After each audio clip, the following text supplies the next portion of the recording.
할렐루야. 내 앞길 멀고 험해도 항상 주님만 따라가기 위해 오늘 또 말씀 앞에 선 우리 성도님들을 사랑하고 축복합니다. 하나님께서 오늘 우리에게 주시는 말씀은 에스겔서 16장 35절에서 43절까지의 말씀입니다. 큐티인 책자 9월 29일 화요일 말씀입니다.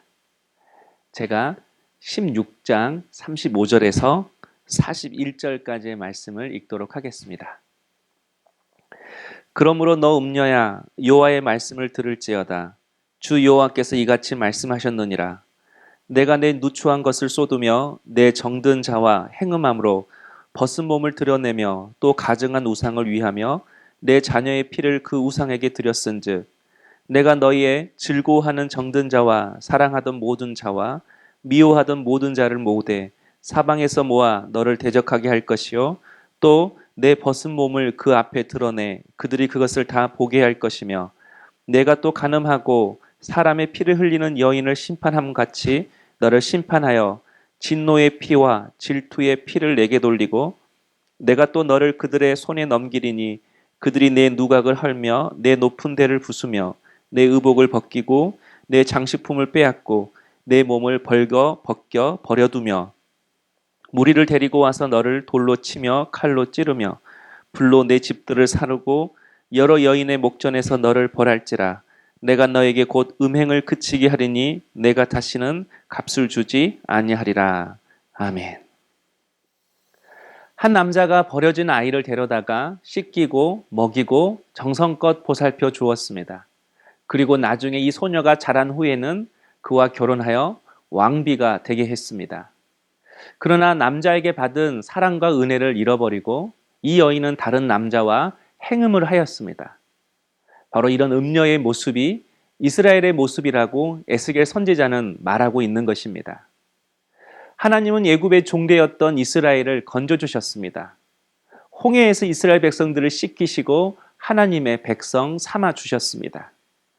시내산에서는 언약을 주심으로 제사장 나라가 되게 하셨습니다. 그리고 약속의 땅인 가나안 땅을 주셨습니다. 그런데 가나안 땅에 들어오자 이스라엘 백성들은 우상을 섬기기 시작했습니다. 하나님을 의지하지 않고 오히려 강대국들을 더 의지했습니다.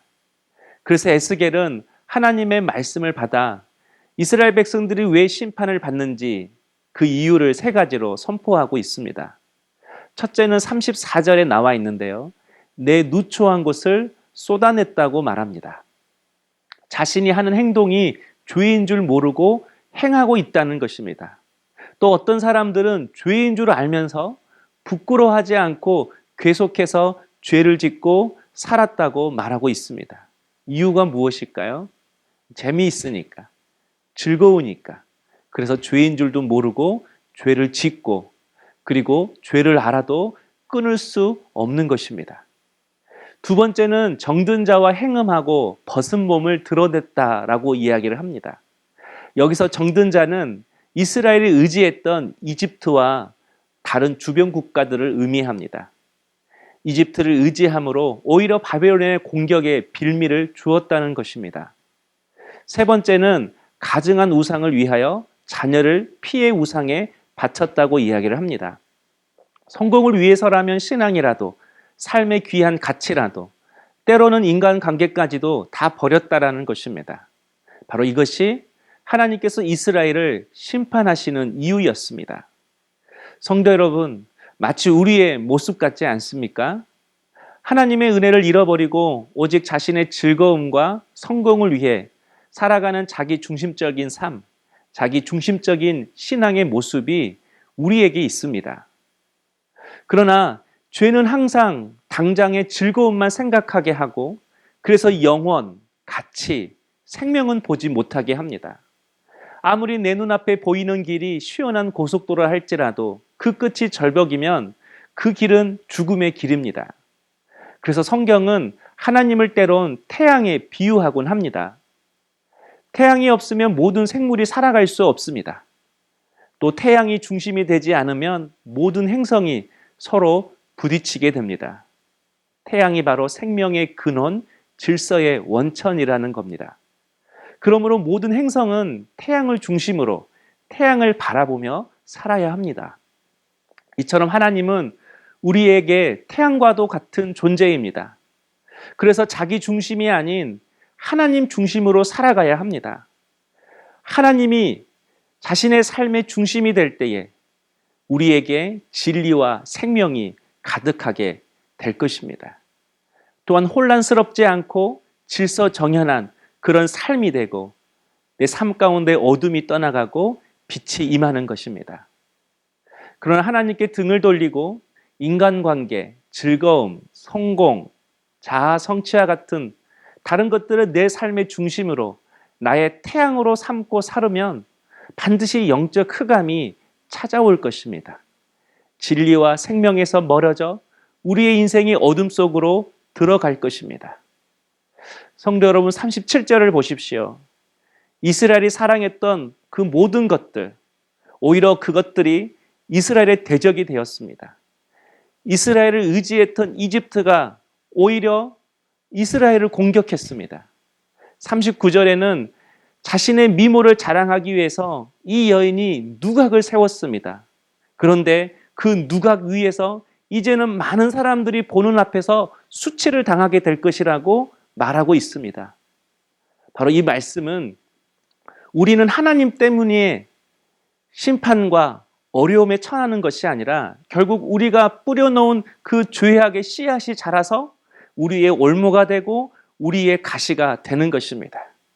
지금 내가 즐거워하고 지금 내가 바라보는 그 것들, 하나님 없는 세상 것들은 반드시 시간이 흐른 후에 나의 올무가 되고 가시가 된다는 것입니다.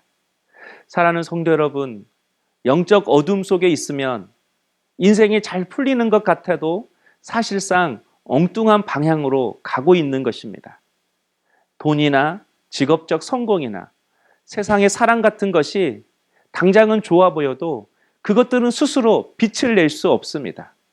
우리의 인생을 생명으로 인도할 수 없다는 겁니다. 오직 빛을 비추어 주시는 분은 하나님이십니다. 오늘 또 하나님이 주시는 생명의 말씀의 빛을 통하여 내 삶을 점검하고 인생의 궤도를 수정할 수 있는 우리 성도님 될 수 있기를 주님의 이름으로 축복합니다. 그래서 예수님은 세상 것을 미워하라고 말했습니다. 이 말은 정말 세상 것을 미워하란 말이 아닙니다. 사람도 미워하고 내가 사랑하는 세상, 돈, 직업 이런 것들을 미워하라는 그 말이 아니라 내 모든 삶 속에서 예수님이 나의 최우선의 가치가 되어야 한다는 것입니다. 한번 적용해 보실까요? 지금 내 삶의 중심은 무엇입니까? 하나님의 말씀 앞에서 얼마만큼 내 자신을 비추며 살아가고 있습니까? 여러분은 정말 하나님을 사랑하십니까? 기도하겠습니다. 사랑의 주님, 내가 사랑하고 내가 의지하는 것들, 그곳 속에 하나님이 없다면 결국 그것들은 나중에 나의 올무가 되고 가시가 되어서 나를 힘들게 할 때가 많이 있음을 깨닫게 되었습니다. 하나님이 내 삶의 중심이 되게 하시고 내게 빛을 비춰주시고 따뜻한 은혜와 사랑을 부어주시는 그 하나님을 바라보며 말씀 앞에 설 때마다 내가 진리의 길로 생명의 길로 걸어가게 하여 주시고 어둠이 떠나가고 내 삶이 주님이 주시는 은혜로 인하여 인생의 궤도를 수정함으로 주님이 기뻐하시는 복된 삶을 살아갈 수 있는 저희들이 될 수 있도록 역사하여 주시옵소서. 감사하고 예수님의 이름으로 기도하옵나이다. 아멘.